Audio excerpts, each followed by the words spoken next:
It's been such an action-packed series that it feels like we're in the semi-finals of a Wildlife World Cup.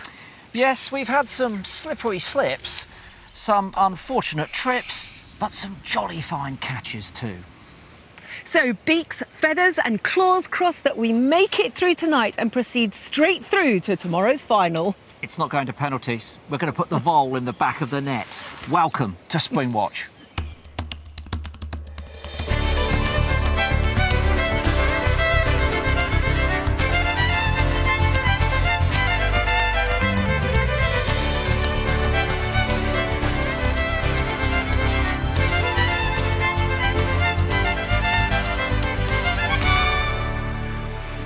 Yes, hello and welcome to Springwatch 2018. It's the penultimate programme coming to you from the National Trust Sherborne Park Estate here in Gloucestershire. We're live tonight for 60 minutes. We've been on for the last couple of weeks. We've had some real highlights, I've got to say. But before we kick off tonight, who do you think's going to win then? Poland? Are they in it? Poland, are they in it? I think they are. That's what I have to work with. Poland, are they in it? I didn't mean the World Cup, Football World Cup. I meant, you know, the Little Owls versus the Blackbirds, of course. Unfortunately, I think it's going to be an unpopular winner there. I think it's going to be the Little Owl. Well, you say that, but it's gone to extra time. We saw this just before the start of the programme. The Little Owl is out and about and as sharp as ever. This is the female outside the nest hole, but just across to the other side of that barnyard is this. The young chick being provisioned by the female blackbird. Yes! Yes! Got through last night, it's got through today, it's still going at the moment. The thing is, when it gets to injury time later, will it be severe injury time? And will the Little Owl be the victor? Do you know, I love supporting the underdogs, so I'm going to really support that blackbird. That's why I'm supporting Poland, a bit of an underdog. Poland, are they in it? It may be the penultimate show, but we're keeping our eye on the ball. And you know what? I think we're going to go all the way. I think we're going to go through to victory. I mean, we've sold a few players, we've transferred a few. You can't sell and transfer players in the World Cup. You play because you're a member of that nation. No, this is my Fantasy Wildlife World Cup. And look who we've still got on our team. We've got the lovely Lucy Cook and we've got Patrick Eyes. So, Lucy, are you going to score for us tonight? Well, you know, I did go a bit batty last night, Michaela. And, David Batty? No, not David Batty, just Batty. And later in the show, we'll have an update on my nocturnal movements. And what about you, Patrick? Are you going to get one in the back of the net for us? Yeah, of course. I've got a new study I want to tell you all about. I've been out and about in Bristol, tracking one of our most mesmerising birds. Would that be Raheem Starling by any chance? Very good. You're very good, aren't you? Anyway, enough of the football jokes, I think. Let's have a look at some of our birds that are still with us that we didn't transfer. Oh, no, I did it again. Let's have a look, first of all, at the Great Tits live. So this is where they are. Do you know, I love it when at the end of the series, we have such a pretty nest, and we've got a couple of pretty nests still, haven't we? There they are, sitting in there. They're 16 to 17 days old, and there are 5 chicks, looking very cosy. In fact, they've got a lot of feathers on there. They're almost looking ready to go. But if you remember, we had one that was a little bit of a runty that we called Plucky. Let's see if we can see Plucky. Well, at the moment, you can't see him. But do not despair, he's not called Plucky for nothing. Little Lucky Plucky is being sat on by his sibling, and although he looks a little bit squashed there, I'm pleased to tell you that actually he's doing okay. Obviously, you don't know if it's a he or she. Getting fed by the parent, and look, there we go. What goes in one end? Whoa, comes out the other. Nice. But what's great about that It's white. is it's white. And the other day when we saw it, it was a little bit sort of green and not terribly well looking. But you know what? I'm going to stick my neck out here because I think they're going to go tomorrow evening, especially for our final show. Really? 5 to 9. Yeah, they'll Those be tits out. will be out by the end of the series. They will. They certainly will. We've given you yellow wagtails, we've given you goshawks, we've given you long-eared owls, all at the nest, but we're also giving you chaffinch. Let's go live to it now. Here is the nest, and you can see the chicks there just above the surface of the cup. You look very carefully. That one's having a little bit of a preen. They've got these still tufty, downy crests at the moment, but there, look, they're a wing stretch, and you can see the white wing bars already coming through, which are so characteristic of this species. Hold on, there's a little bit of begging there. Is that the female coming? I don't think so. But we have been watching this female provisioning the nest in the hedge here. Now, typically females feed for the first few days and then the males help out, but we've seen nothing of the male. And we've also noticed that she's got this growth on her leg. And this is caused by the Fringilla papilloma virus. It causes these swellings. You may have seen chaffinches on your patio with these on their feet or legs. Very good when she comes in. She feeds all the chicks in turn, makes sure they all get a share. Share of a feather not being such a good idea. She manages to dislodge that. Some birds do feed feathers to their young, I've got to say. Grebes do it, it helps with their digestion. Not applicable for chaffinches. Unusually, there were 5 chicks in this nest when everyone went to bed last night. And when we woke up this morning, there were only 4. We don't know what happened to the other chick. Looked perfectly healthy. I don't think it would have fallen out. They're still nestled quite nicely in the cup there. It's unlikely it was predated. There's no sign of any damage. The other chicks are fine. Maybe it just died. Maybe it choked on the feather. No, I don't think so. But it's frustrating, isn't it? You know, when we've got the camera there and then something disappears like that, we don't know what happens. Very curious. Well, let's take a look at the reed bunting nest now, live. That's the field where the reed bunting nest is. And let's take a look at the nest itself. And look, shock horror, there's just 1 chick left. So let's find out what's been going on. It's actually been 24 hours of chaos in the house of reed bunting, because this is last Thursday, and there are actually, as you can see, 4 chicks in that nest. But look how dilapidated it is. It's like the leaning nest of Pisa. And look, the chicks, as of yesterday, they're too big. They just can't stay in that leaning nest. And that one is looking like it's falling out. And in fact, it is falling out. It has fallen out and can't get back in again, and actually falls out completely and is out of the nest. And the mother comes back, and you can see it looks like she's looking around for that chick. She can't see it anywhere, and then she disappears from view and reappears with, yes, a fecal sac. So that must be from the chick. We presume that that's okay. That chick has semi-fledged. And then what happened today was that we had another chick fledged. So there's a sort of semi-fledged situation going on, and now there's just 1. So will that chick be left there by the end of the show, I wonder? You know what though, Lucy, it's not very high, is it, that nest? No. I mean, it's quite low, so even if they do fall out, they'll be all right. You just wonder whether it's a bit early for them. Well, you know, we saw the yellowhammers do it. We saw the that's true. skylarks do it. They're both ground nesting birds. And we also saw what happens if they stay in the nest with our first, yellowhammer's nest, which the weasel got all of them in one go. So if they are capable of scrambling out of the nest and spacing themselves out a little bit, if they are attacked by a ground predator like that, then there's a greater chance that some of them survive. Hence the importance of semi-fledging. Well, from your leaning nest of Pisa to one of the most picturesque nests here in Sherborne, let's go over to our robin cam live. Now look at that, that looks like a fairy glen. How stunning is that? Let's take a look inside. We've got 5 chicks there all huddled together, 6 days old, waiting for mum and dad to come back and provide them with some tasty morsels. Okay, let's take a look at one of our other nests, the black caps. If we go live to that camera, we've got, okay, so we can see that she's got a brown cap. So that's the female sat on those chicks. 4 chicks, only 4 days old, our youngest chicks here in Sherborne on Springwatch. I mean, that is just fantastic. It's a lovely nest, that, isn't it? And I'm going to stick my neck out here. I'm going to put £100 on this table to say they are not going to fledge by the end of the series. That's because they take about 12 days to fledge, so that's cheating. Yeah, a real gambler. Michaela Strachan sticking her neck out yet again. Honestly, someone will lop it off one day. However, let's go from 2 of the cosiest nests in the country, those 2 small passerines, to Britain's largest duck, which nests on the coast and really has to run the gauntlet to breed successfully.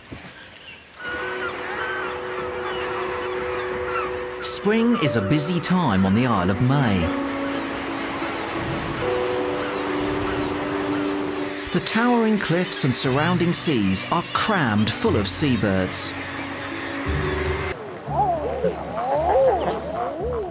They surround the female, bobbing their heads and raising their large bodies out of the water in an attempt to impress her. At almost 3 kilograms, eiders are the UK's heaviest duck, so these are energetic displays. But despite being surrounded, she's got her eye on another. Stepping up, he wastes no time in showing off his dapper plumage.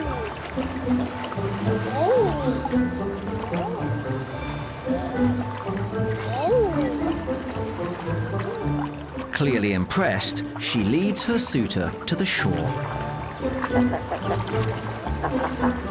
He'll remain by her side as an escort until she's found a place to nest.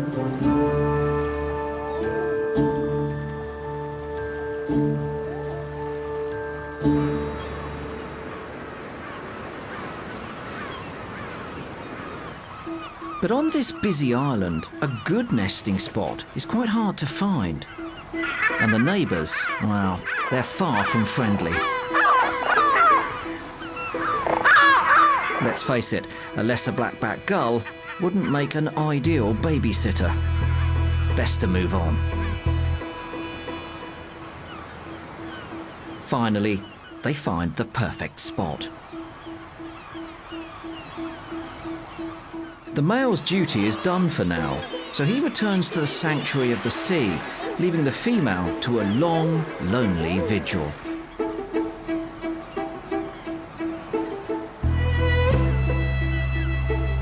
The female will lay her eggs over the course of a few days, and she won't fully incubate them until she's laid them all.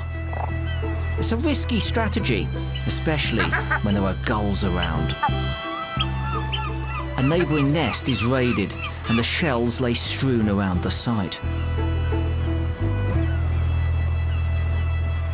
Her clutch complete, our female settles down to incubate her eggs. She won't move for the next month, not even to eat. It's simply too dangerous to leave those eggs. For some, it's the ultimate sacrifice.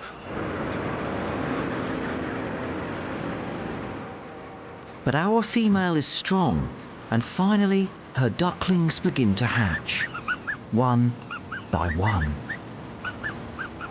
But for this young family, the hard part is just beginning. Soon, they'll have to run the gauntlet back to the sea once more.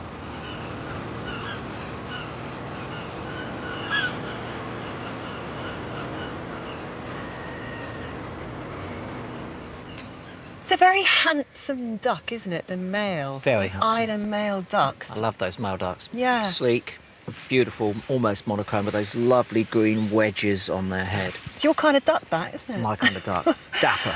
But I tell you what, those new ducklings, newly hatched ducklings, are very vulnerable, and we'll be catching up with that family later on today in the programme. But, you know, they're very much a sea duck. You hardly ever see them away from the coast, and that's because they rely on coastal molluscs like mussels. But when you look at them eating one, you think, how on earth do they digest that shell? Well, obviously, birds don't have teeth, but what they do have is a gizzard. And the gizzard is between their crop and their intestine, and it's filled with something called gastroliths or stones. And if it's a duck like an eider duck, then it will have a thick muscular wall here that will break down that shell. If it's a bird that eats something that's easy to digest, like fruit or nectar or soft-bellied insects, then that gizzard will be much smaller and the muscular wall will be much thinner. It's a good diagram, that. I like that. It is. Yeah. Like a bit of detail. What about this, though? Our ever-resourceful researchers have come up with a model which allows us to demonstrate the working properties of an eider's gizzard. Love it. As you say. Look, it's even got a functional mandible here like that. So you have this one. Okay, I've got it. I've got this one here. So here we have the mouth where they swallow their food. This represents the esophagus here, the tube here. And this red ball at the bottom here represents the gizzard. So the first thing we need to do is to get some gastroliths into our gizzard. Okay. So if we get some stones and swallow them there, that's lovely. Thank you. Lovely stones, yeah. Hold on. Yeah, just a little stone in there. Okay, and then to represent the muscle, we don't really want to put a piece of sea shellfish down in there. It's going to be squidgy and horrible. We've got these here, which are basically pistachios, hard on the outside, soft on the inside, just like a mussel. So if we stick the pistachio, not that one, it's going to choke them. It's going to. Oh my goodness, we need a small one here. Hold on. Oh, mine are going down. Oh no, look. Oh gosh, you did a Heineck maneuver. Oh, well, I've got one. It's got stuck. One's down. So then what would happen is the muscular contractions on the outside of this gizzard, this part of the stomach, would then grind the stones and the muscle. I'm not strong enough to grind, so I've got a tool. I've seen you grinding plenty of times and you've been perfectly adequate. There you go, look. So basically, the mussels then grind this away because, as Michaela said, they don't have teeth to chew. Birds can't have teeth. They would be too heavy in the skull. They don't want to fly around with those. And also, they couldn't develop teeth whilst they were still in the egg, and they need to be functional as soon as they get out.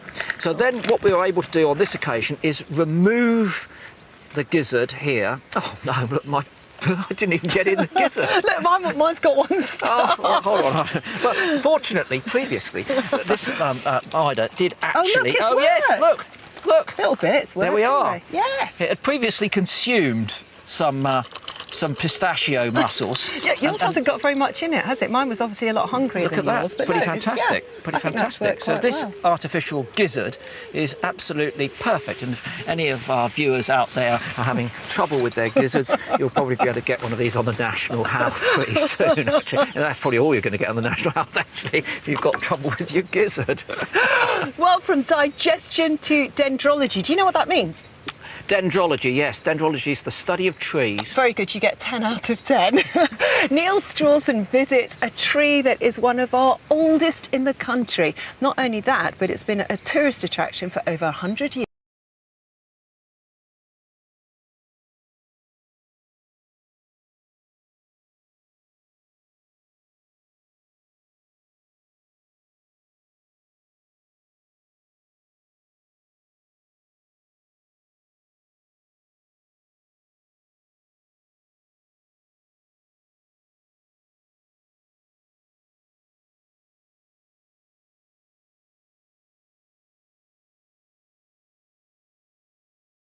This tree has become somewhat of an icon.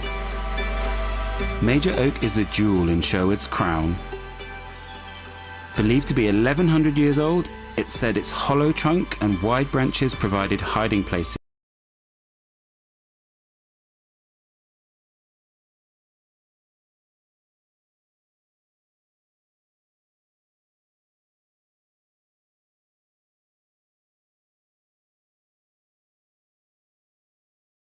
Here we are at the famous Major Oak. Tell me a bit about why the tree is important other than its sort of age and historical sort of fame. So there are about 1,800 species in the UK that are decaying wood invertebrates, uniquely found on these decaying wood habitats. And they're some of our most scarce and threatened species. These are species that live on decaying parts of the tree, which is all a natural process. And it takes a long time. So this hollowing process that's happened in the Major Oak here has probably taken a minimum of 300 or 400 years. There aren't many big old trees left in the UK. So Andy, we can see the sort of props. This tree is on struts and looks like it's supported. Is the tree healthy? So over the last few years, it's been noticed that the leaves of the Major Oak are quite yellow in the height of the summer. We know there's an issue. So what kind of factors affect the health of an ancient tree like this? Probably the biggest factor we've had to deal with is compaction. In the Victorian period particularly, it was a big tourist attraction and people used to come along here. They used to walk up to it, hide inside it. This number of visitors has just caused the ground around the roots to be compacted. And we know that compaction around tree roots is incredibly bad. What it does is it reduces the ability of those roots to breathe. It blocks the air spaces. It reduces the flow of nutrients into roots. Around 90% of tree roots are found in the top 60 centimetres of the soil, where there is a rich supply of water, oxygen and nutrients. Years of compaction can prevent a tree absorbing these key resources, and that causes the roots to die, ultimately leading to the death of the tree. So, is there hope for the Major Oak? Andy has called in arboriculturalist Sharon Hosgood and her team to map the health of the roots using a high-tech buggy. It sends radio signals into the soil, which bounce off the water contained in the roots and can then be picked up by radar. This will allow us to see the entire root system of Major Oak, and after a few hours we have all the data we need. So we've been round and round and round and round in circles. I hear the results are in. As we thought, the top 25 centimetres, there's no roots at all. Right, OK. And that's because of that compacted ground. Roots simply can't grow through compacted soil. As Andy feared, the years of being a tourist attraction have taken its toll. The roots that remain are much deeper, where they get less access to water, oxygen and nutrients. So this could be what's causing the leaves to turn yellow. So what's this here? The roots go down to 2.5 metres, and this image here is just within the fenced area. Do you know how far the roots go out to? No, go on, tell me. They go out to 40 metres. 40 metres? Right where we are now. Incredibly, Major Oak has adapted and spread its roots out to reach less compacted earth. These roots are very close to the surface and in the best position to absorb everything the tree needs. So Andy, you're custodian of this mighty tree. What's next? This 3D model is really interesting because it's telling us now that the root system's a lot healthier than we thought. But we've still got this issue of the compaction. We need to think very carefully about what the next steps are to kind of improve that soil environment for the roots.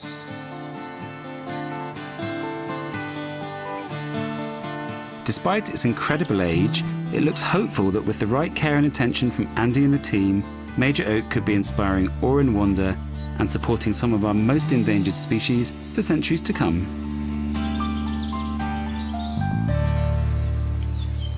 I love the mix of that new technology, you know, that remarkable technology, mapping all of those roots so beautifully, and the way that that's being used to protect something as ancient as that tree. It's a fabulous tree. It is, and old trees, there's a great sense of romance, I think, with old trees. I've got one in the woods near me, I go and sit underneath, it puts me in my place, you know. Does it? Yeah, I bet it's quite contemplative, isn't it? Not in a sort of a yoga sense, and that's the sort of thing, but it's more that, you know, we think everything that's going on is important, and we're important, this time's important. That tree, the one I sit under, is about 650 years old, and I sit under it, and I feel small, and I think that's a good thing. It's not about us. We mustn't be arrogant as humans. It's about trees that are 650 years old. And that major oak, actually, which is somewhere between 800 and 1,000 years old, is not that old. Look at this one. This is the Fortingall yew, and some people think this is between 2,000 and 3,000 years old. Others think it could be between 5,000 and 9,000 years old. 9,000 years old. That's quite mind-blowing, isn't it? That would make it the oldest, it's obviously the oldest organism living in the UK, and they think there's a tree in Sweden which is 9,500 years old, but you don't want to believe the Swedes. They gave us ABBA and Volvos, you know. You've got to be careful with that sort of thing. And the other thing is that, interestingly, is say it's 3,000 years old. In 2015, it decided to change sex. It had always been male, producing pollen in the springtime, and then they found some red berries on it. So part of that tree, after 3,000 years old, has got bored with being a male, and it's changed its sex. Is that right? It's never too late. And there are times when I think, over to you. What an amazing tree. That's an amazing Incredible. story. It must have seen such a lot of history. There are some fabulous trees here in Sherborne. I mean, so many stunning old trees, about 459 in fact. They're all vital for wildlife. And as Steve Baxwell found out on week one when he spent the night at the top of a tree, an old oak tree, they could be really busy places at night time, particularly for bats. Bats use them as a source of food. They rest up in them, and they sort of use it as a meeting point as well. And here on Sherborne they have 13 different species. The one that we've got a camera on a maternity roost is the lesser horseshoeback. Let's have a look at that maternity roost live. Gosh, it's quite interesting, isn't it? There's not that many bats in there right now. Just a few bats fidgeting away. They're probably on the other side of that roost where our camera can't see them at the moment, because we do know, if we look at the pictures, that there are about 300 bats in that roost, and at least half to 2/3 of them are pregnant. And we were really hoping for a live birth, and we were hoping to see baby bats. But they kind of give birth in June, July, but it's thought that temperature triggers when females implant their embryos. So as we had a late spring, they probably implanted those embryos late, which means the births will probably be July. They're unlikely now to be in June. So unfortunately, we're not going to see a baby bat. I can see the birth, but we've had some great views of those bats. Now, it's interesting, they actually spend the winter in caves. We saw them in the winter when they were mating in the cave, but in the summer, they move to these maternity roosts because they're so much warmer. These bats want to be warm so that they can conserve energy and put it all into the growth of the developing embryo inside them. So Lily Moffat, one of the zoologists on the team, and myself were really keen to get a thermometer into the roost so we could monitor the bat's behaviour relative to the temperature. And this is what we saw. This is fascinating stuff, I have to tell you. So here's a speeded up picture of the bats when the temperature is between 18 and 19 degrees centigrade. And there, look, you can see they're clumped together. And if you look carefully on the left-hand side of the screen, you can see them moving around, so they spend time in the centre of the cluster, sometime on the edge. Lots of clustering. Look, when it warms up, 22 to 23 degrees centigrade, a lot less clustering, a lot less activity. The bats have spread themselves out. It's warm enough for them not to worry about having to keep that body temperature up. And sometimes in the apex of these roofs, the temperature can get up to about 40 degrees, 45 degrees, really, really hot indeed.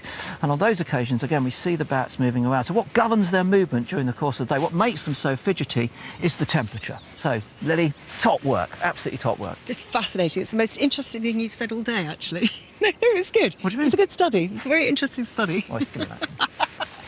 What are you It's another purpose for Let's join Lucy. She's in the village to find out more about the maternity roost.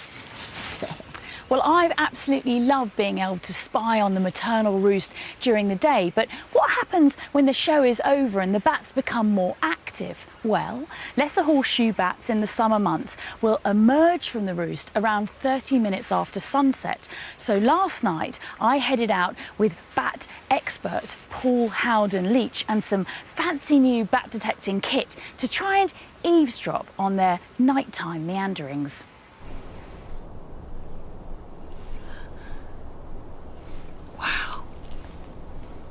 Some of them seem to be coming and going back in again. Okay, this is called light sampling. So what they're doing, they're coming out and they're testing basically to see if it's dark enough to go out foraging. So when they're going back in, they go, "No, it's not dark enough yet." So not dark enough for us bats. Yeah, exactly. Even though they're pregnant, they'll still go out foraging. Yeah, even though they're pregnant, they need to sort of feed up a bit, really. Right. So keep those energy levels up. So that's why they're all disappearing off out at the moment. Yeah. That light sampling behaviour really is fascinating, but if you think about it, the timing of the bat's emergence from the roost has got to be a finely tuned affair, because obviously darkness is going to protect the bats from predation, which normally happens from owls or domestic cats. But then dusk is the time when insects are most plentiful, so that's going to be the best time for foraging. And of course, on these short summer nights that we're having right now, any delay in emerging from the roost is going to increase the risk that bats aren't going to find enough food, which for our heavily pregnant lesser horseshoe bats is going to be critical. So when they leave the roost, where do they go? Well, Paul and I did our best to try and keep up with them. There's a river down there, and hopefully we should get some bats on the top of the river. Do bats follow rivers, roads, hedgerows, things like that? Yeah, I mean, they're using them as commuting routes. They're kind of the motorways for bats, I suppose, really. So hedgerows, edges of woodlands, rivers, all the sort of linear features, they'll go and happily bomb along. I think we just saw one. I thought, did you get one just now? Yeah, I think it may have been a Dor Benton's bat that's kind of feeding on the river down here at the bottom. No sign of the lesser horseshoes, though. No, they've vanished. We have lost the trail. Yeah, we could perhaps go up this hedgerow along here and see what we find. Yeah, okay, let's do that. Good. Oh. Yeah? Yeah, it's just come past. There you go. It's appeared in the grass. Oh, yes, lesser horseshoe. So we've tracked them down. So they're going up and down this hedgerow by those things. So we have caught up with them at long last. You reckon there'll be more up at that tree? Yeah.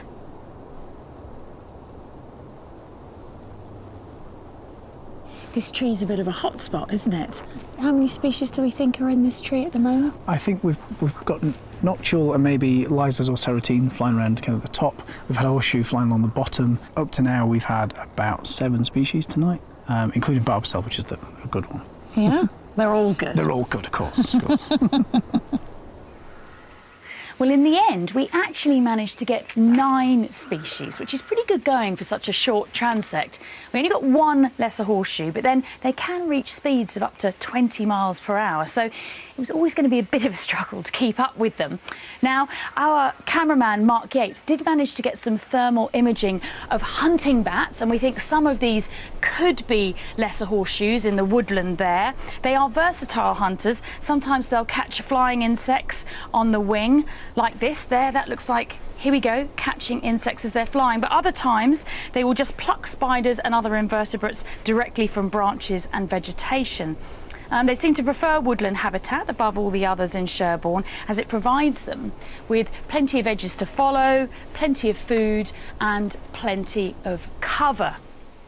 Now, Gillian is in Glasgow now, checking out an animal that has the locals rather perplexed. I've come to Glasgow's East End, where in 2008, one of the locals thought they'd seen a rat. But upon closer investigation, those reports led to the discovery of Glasgow's first grassland watervole population. Watervole ambassador Robin Stewart has been trying to get to the bottom of what's been going on.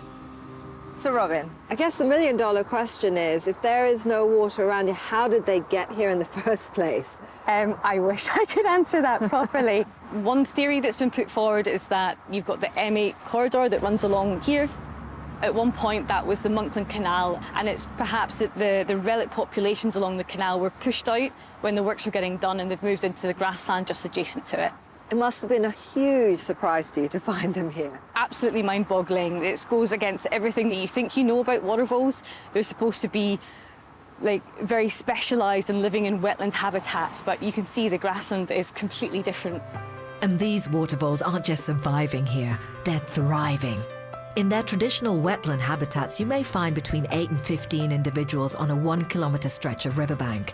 Here, this one small patch of grassland is thought to be home to more than 100 voles, with their underground burrows exceeding 100 metres in length. What is it about this habitat that makes them do so well over here? There's 2 main factors. So the soil, first and foremost, must be diggable, so not too wet, not too clay-based, and for them to build their burrow system in the first place.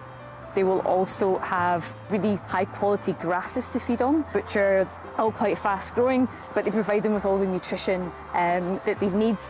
And since smelling that first rat, the locals have taken the voles to heart, and volunteers work tirelessly to create and maintain these grassland habitats, benefiting both the voles and biodiversity.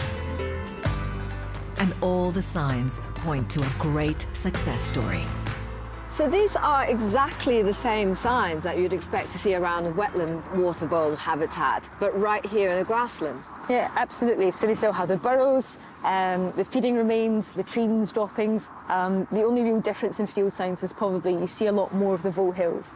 That's what I find really exciting about this, though, because these signs could be easily overlooked, and there could be grassland watervole populations all around the country, but we've just not seen them yet, not known where to look or what to look for. Absolutely, and I think it's really great that we're rethinking watervoles and the kind of habitat that we find them in. And I guess, I mean, you can see this tiny patch of land is hemmed in by development all around. I mean, is that a big issue as well? Development is a big issue. The main thing is sort of balancing the needs for regeneration along with the needs for wildlife. A prime example of this balance in action can be seen in Cranhill, where watervoles are thriving in a park that is actively undergoing regeneration. And with the highest density of voles in the city, it's the perfect place to see them. I can absolutely see why people think these are rats, but actually, when you take a closer look, they are really different. What would you say the real distinct differences are? So they're very similar in shape and size and weight, but the muzzle of a watervole is sort of far flatter. Rats have very pointed noses. The same with rats' ears are big and round, whereas a watervoles tend to lie flat against their heads. So what's going to happen to this population here with all the regeneration work? So the plan is to actually keep the population here, but just move them around the park slightly. Obviously, we're really proud to have watervoles in amongst our cities and our parks. And the main aim is to sort of have regeneration and watervoles living alongside each other. So although water vole populations are declining in their traditional habitats, the discovery of these grassland populations is great news for the species. And better still, Glasgow's population is now recognised as nationally significant, and that could be crucial for the future of water voles across the UK. Unusual, those voles living out in the field like that, under the ground. We call them fossorial when they're living in that fashion, a bit like moles, subterranean, as opposed to riverine when you normally find them along watercourses. And of course in the UK we're used to seeing them, well we were used to seeing them when there were enough of them around to see, along the watercourses, whereas in Europe quite a lot of them are fossorial. And the other thing you may have noticed there, if you're old enough to remember seeing water voles, given that they've disappeared so rapidly, is that some of them were black. Not the brown ones that you see on the right-hand side. And this is because typically the ones we find in England and Wales are brown, but in Glasgow, that population that Gillian was looking at, 75% of them were black. And in fact, by the time you get to the uplands, the highland regions, all of them are black. It's not to do with their food, it's a genetical thing, and it's related to the fact that they arose in Iberia, Spain and Portugal, and how they got to Scotland is quite complicated. It's all to do with ice ages and water levels going up and down in the North Sea and English Channel. It's really, really interesting, isn't it? But as Lucy was saying yesterday, that water voles in Britain have generally declined dramatically. But what about the rest of our British mammals? We have 58 terrestrial mammals. Doesn't sound very many, does it? And surprisingly, there's not that much data on some of them. So for the last 20 years, the British Mammal Society have been doing a study and their results came out today. And I've got to say, it makes for sobering reading. It's really quite shocking, some of the results that they've come out with. And they reckon that at least 1 in 5 of our British mammals is in serious threat of extinction.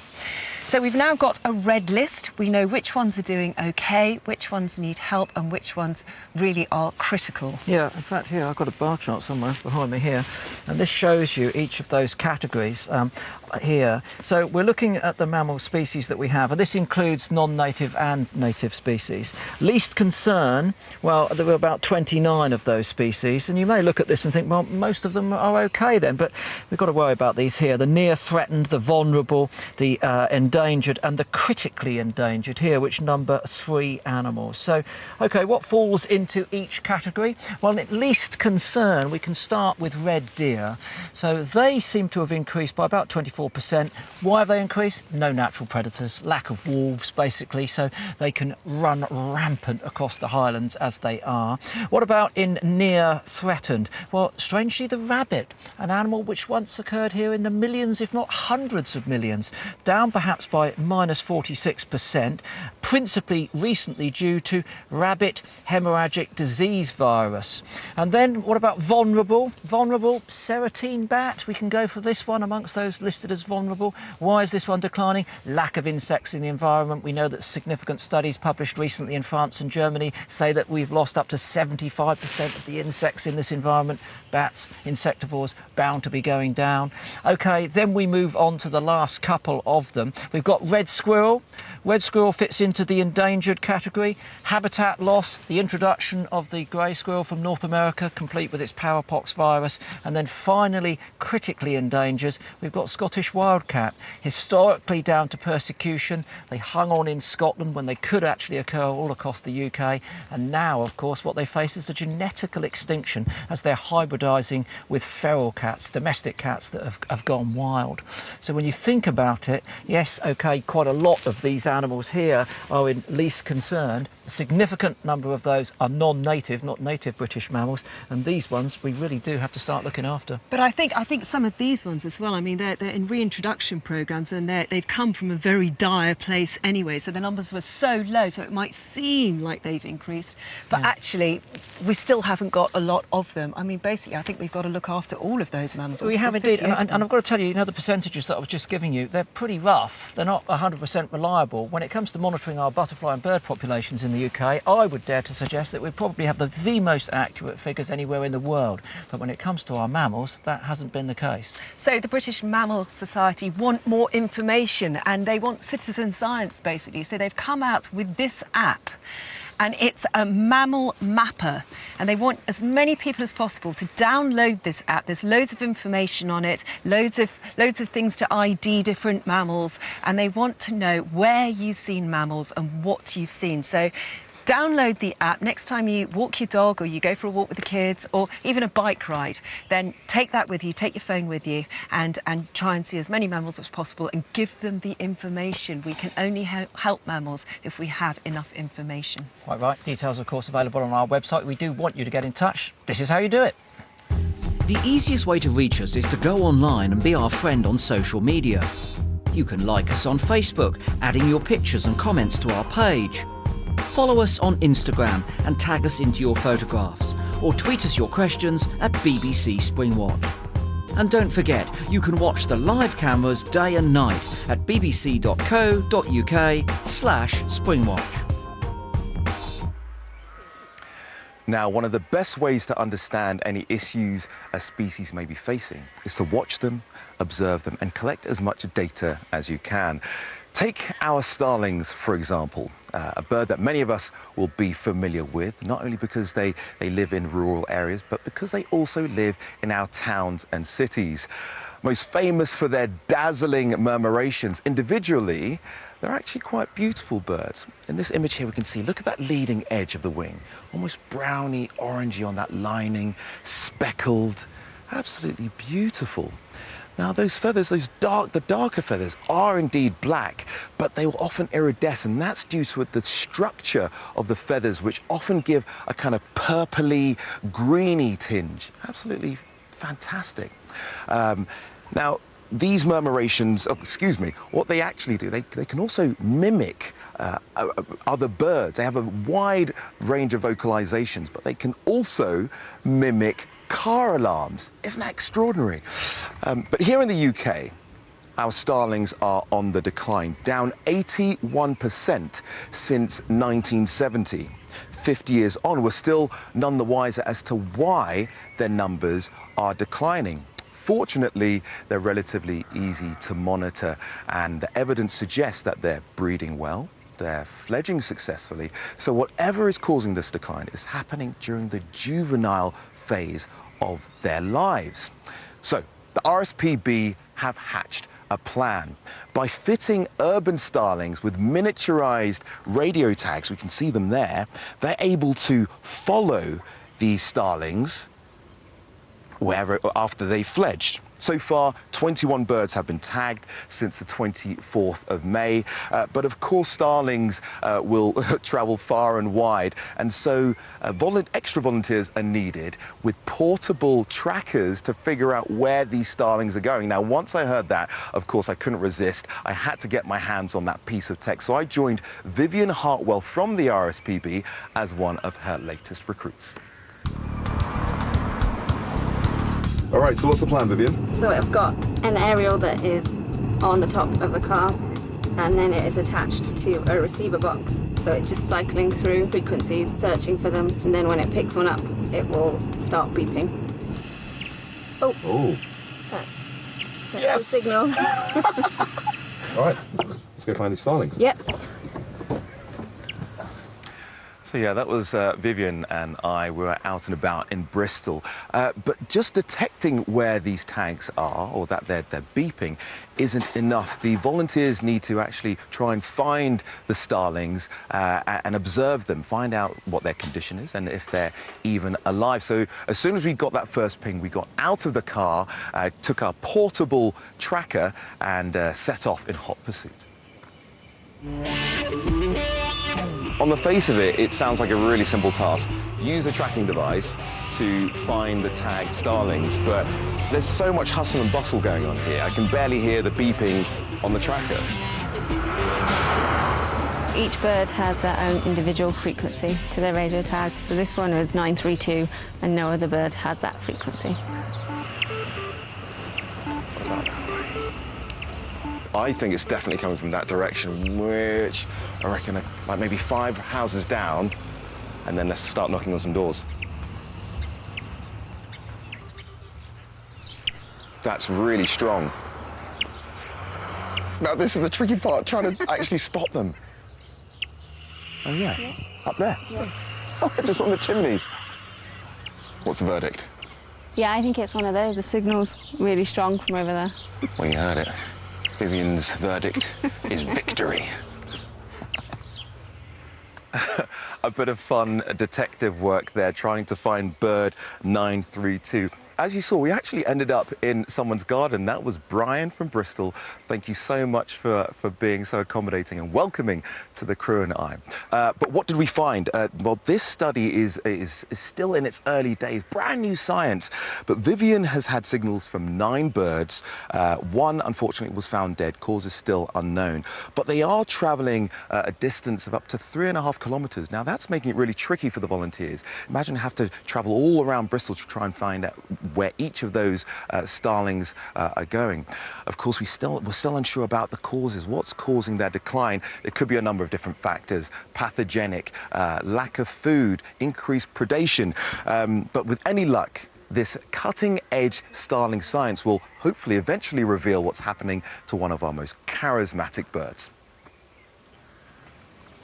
They really are stunning birds, aren't they? And do you know what, Chris? I think one of my most memorable experiences on the watches was seeing one of the starling murmurations with you a couple of years ago on Autumn Watch in Arn. That's right. I mean, it was really beautiful glorious. Sunset, hot chocolate, poodles and starlings. It was brilliant, wasn't it? Absolutely brilliant. It was beautiful. So some beautiful starlings to a beautiful nest, and it's one of my favourite. It's in Wales and it's our long-eared owls. Let's catch up with them. You can see they've really grown, these 3 chicks. They're 17, 19 and 21 days old. They're really stretching their wings. You can see their feathers coming through and they're getting a lot of confidence. They're exploring, they're climbing. Basically, they're doing pretty well. Still being fed by mum. Look at the size difference there, and look at the difference in the eyes. The one at the back, the biggest one, eyes are already yellow, and the one in the front has still got very dark eyes. But as I say, they're doing well because generally 60% of them are successful in fledging. And I think all 3 of ours, although there is a big size difference, are looking healthy, and I think it's looking quite positive for them. It certainly is, yeah. We've been lucky enough not only to see the nest, but also to see the adult birds hunting out over the adjacent moor. Not the only things that we've seen out there. Been foxes out there, probably in competition for the same small mammals, but then a closer competitor might be this. This was a barn owl that we saw out there. So they're both hunting in the same place for the same food, but they're nesting in different places. But look, highlight, nightjar. This extraordinary bird is out catching moths. If you watch really carefully, you can see the moths. Look at this one. Oh, just got that. We used to think that they flew around with their mouths open, just trawling, but as you can see, they're very adept at seeing the moth and then rapidly changing. Now we also saw this, look, fanned tail, very odd wing beat. This is undoubtedly a male nightjar displaying. It's not a full-on display, I have to say, but it's certainly perhaps reacting to some of the churring sound that these birds produce at sometimes. It's an amazing noise. Just listen, this is nightjar.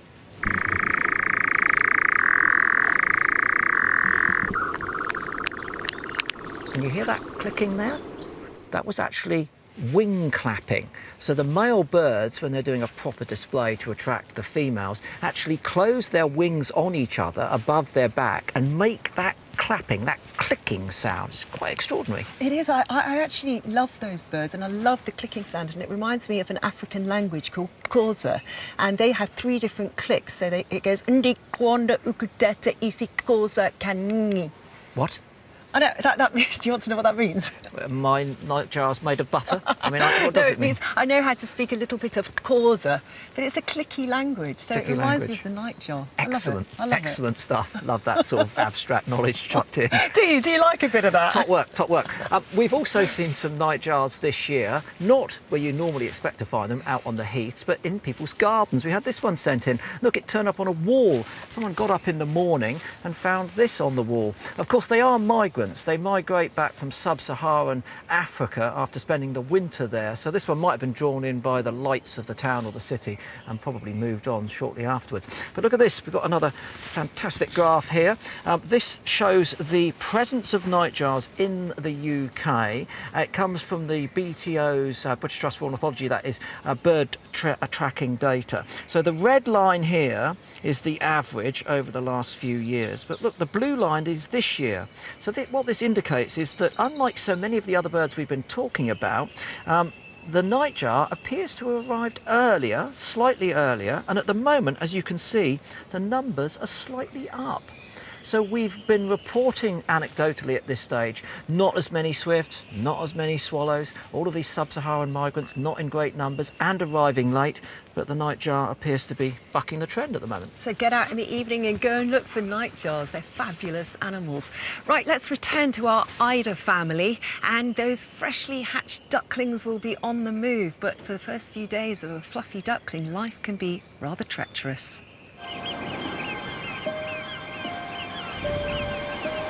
Late spring on the Isle of May. Our 4 fluffy eider ducklings are just a few hours old. But it's already time to embark on their perilous journey to the coast. Their first stop is a freshwater pool. After a month on the nest, it's the female's first chance to eat, and for the ducklings, their first chance to get their feet wet. It's a welcome break, but they can't linger for long. Gulls shadow their every move. The paths built to serve the old lighthouse provide a highway to the sea, but they are also exposed.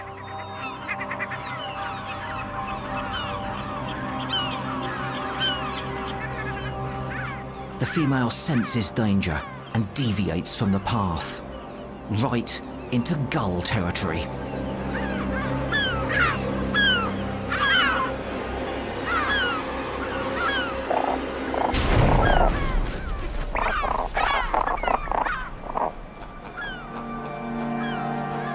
A devastating blow for the eider, but the gull has a family to feed too. Luckily, help is at hand. Other females are making this perilous journey too, and a mobile creche gives strength in numbers. Just in time.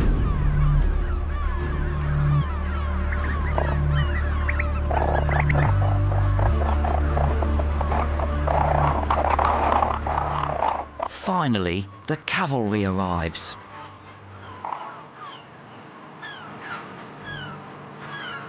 The males come to help escort them down the dangerous final stretch.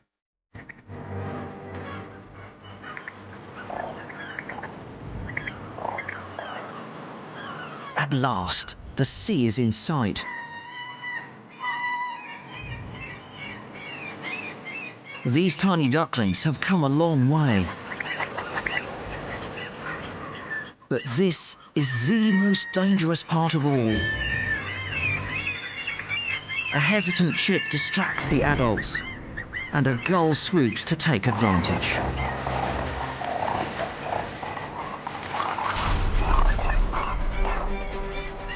Of course, it's another loss, but the eider's group mentality means that 50% of our female's chicks have made it to this point, which is a success in itself. The creche comes together once more, and finally, they set out for the open ocean. This will now be their home, out here amongst the guillemots and razorbills.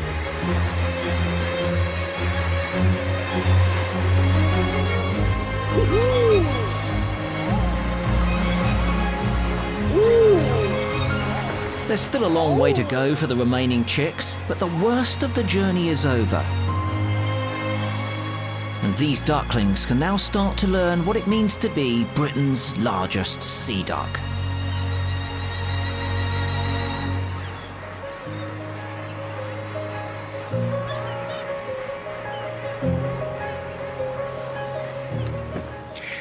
I'll tell you, the more you see of the challenges that those little ducklings and our chicks face as they try and grow up, the more you respect any animal, in fact, that gets to adulthood. It's a really harsh world, are colossal, aren't they?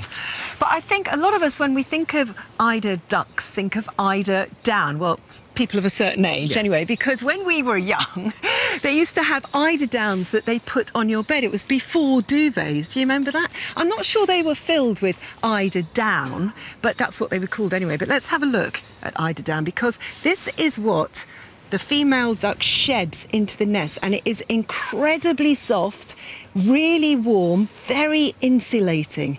And in fact, I mean, it's collected out of wild nests now. It's harvested out of wild nests. And do you know, have a guess how much an eider duvet now costs, a giant duvet? An eider duvet? Yeah. I have no idea. £1,000. They call it an investment duvet. So, an investment duvet. I mean, actually, it's 10,000. I got it wrong. £10,000. That's a double investment duvet. So just That's this a little crazy bit, duvet. just this little That's bit a in more my money than hand sense duvet. is worth quite a lot of money. So I think I might pocket that actually. I'll keep your pocket warm. So how does it work? How does this down actually retain so much heat? Well, firstly, it's three-dimensional. It's not like a feather, which is two-dimensional. So here we've got a typical duck feather, and here we've got eider down, and you can see it's so much more dense there, and this density traps the air. How does it trap the air? Well, let's look at it under a microscope. What we see is that it's made out of lots of barbs. That's the central vein that you can see there. Radiating off of that are the barbules, and on those there are lots of little hooks. And these are very, very dense, and they snag and enmesh with one another, and it's that which allows it to form a three-dimensional globe that traps the air and keeps them so warm. It's that effective. Oh, I'd love one of those duvets, wouldn't you? But listen, if you think that male eider duck is pretty fancy, just take a look at this, because this picture is of a king eider, a male king eider. One of these was spotted at Ethan Estuary in Aberdeenshire on the 7th of June. They normally breed in the Arctic, so very, very unusual to get them here. That's a bird. I'll tell you, anyone that hasn't been to Aberdeenshire from the 7th of June will be heading on their way. We all ought to go. Get in the car now and go and see it. Lucy, I'm afraid we've got to say goodbye to you now. Obviously, it's our last show tomorrow, but you're leaving us tonight. It's been great to have you along. We thoroughly enjoyed you being here. Thank you so much. I've absolutely loved investigating Sherborne's toads and bats and water voles. But the highlight, of course, has been my induction to the Tree Slug Appreciation Society. I will never take this badge off, Chris. We're proud of you, Lucy. We're proud of you. Lucy's leaving us, but Gillian will be joining us. She's heading back to Sherborne. Well, you said that. She looks like she's lost her car keys, to be honest with you. I'm going to be out tomorrow following one of the fastest birds in level flight. It's the swift, of course. And I get a privileged view of one of our rarest mammals. But don't go anywhere, because there's Facebook Live coming up immediately after the end of the programme, 1:30 tomorrow, Maddie Mo. And we'll be back at 8 o'clock for our final show. See you on Facebook.